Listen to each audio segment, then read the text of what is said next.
And a great Imam by the Imam Ahmad, when he was on his deathbed, his son entered and he heard his father while he was unconscious. He's unconscious and he's saying, "Oh, not yet, not yet, not yet."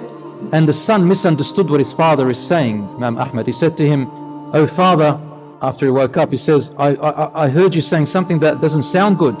You're saying not yet, you don't want to die yet, you don't want to meet Allah yet, that's not a good sign. Why, you don't want to meet Allah? Is it? And then he said, "Oh no son, oh no. When I went unconscious, the shaitan came to me in my dreams, my qareen."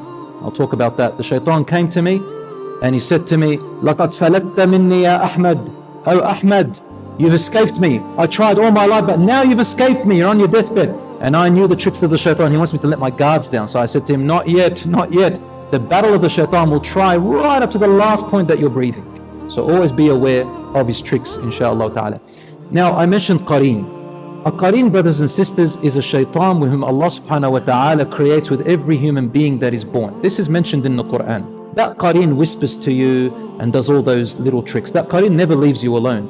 And it's in Surah Qaf, for example. Allah says, and on the day of judgment, his or her own qareen, that shaitan that was stuck to them all their life, will call out and say, "Oh my Lord, oh my Lord, I did not lead him or her astray, but they were just so too far that they listened to me." And so Allah will say, "Don't sit arguing and debating in front of me today. Each one of you will get what they deserve. My promise and my warnings are said once and they never change, and today they will not change. I will be fair and just." So brothers and sisters, that is the qareen. When you go to sleep, some people, they have this thing called a sleep paralysis. Have you ever had that before? You feel like something's come and a weight is on you and then you can't move and you can't talk. So there is different names called a kabus or a qabus.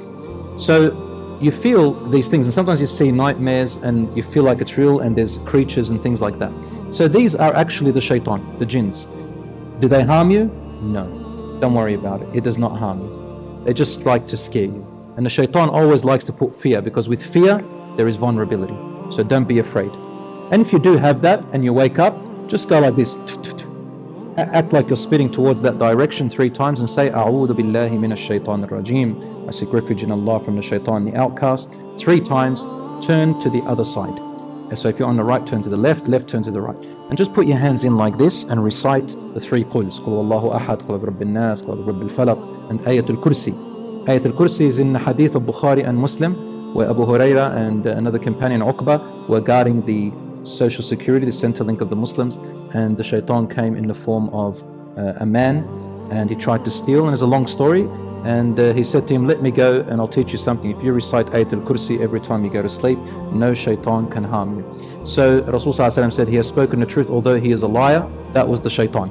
When you go into your house, say Bismillah. When you eat, say Bismillah. When you go to the toilet, say A'udhu billahi minal khubuthi wal khabath. Do all these dhikr words, and the shaitan will weaken and weaken and weaken and move away from you.